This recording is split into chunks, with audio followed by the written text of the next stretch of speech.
Hello guys, magandang araw po. Ito po si Miss Lisa. Guys, alas 3 na po ng madaling araw. Gising pa po kami kasi ito po ang tigas-tigas po ng kanyang tiyan. At medyo nahirapan po siyang huminga. Tapos guys, para siyang nadudumi po. Wala naman pong lumalabas. Kaya ito nakikiramdam po kami guys. Sama niyo po sa prayer si Miss Lisa. Ito po siya guys. So, alas 3 na po ng madaling araw. At kami po ay gising pa. Kaya hindi po ako pwedeng matulog kasi kailangan ko pong obserbahan si Miss Lisa guys. I pray po na sila kambal ay makisama din sa tulong po ng Lord. Bakambal, anong nararamdaman mo, love? Ganun ulit no, parang nasa sayo. Ay, parang nadudyo. Ito guys, so Saka matigas talaga dyan. tigas talaga dyan mo, no? Nag-iiba yung shape niya.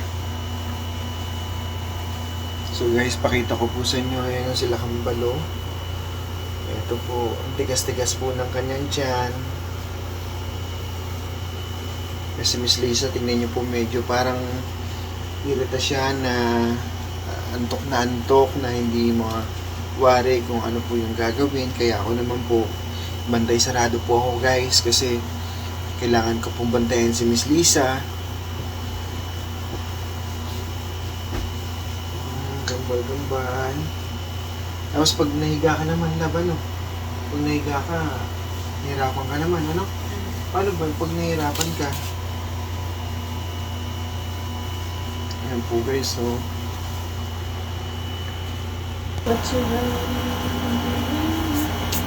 guys, ito po si Miss Lisa. Alas 3 ng madaling araw po. Gising pa po kami. Kambal.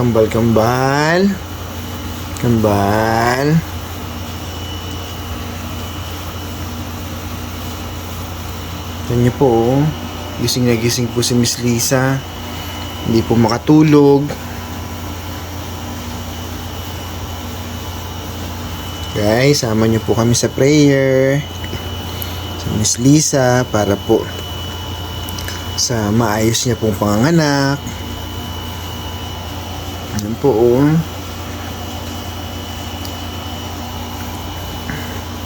Kambal.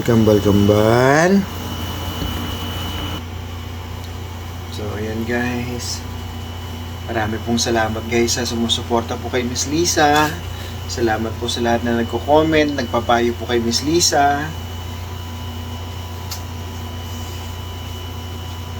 So guys, babantay lang po ako kay Miss Lisa hanggang sa kumalma po yung tiyan niya, hanggang makatulog po siya.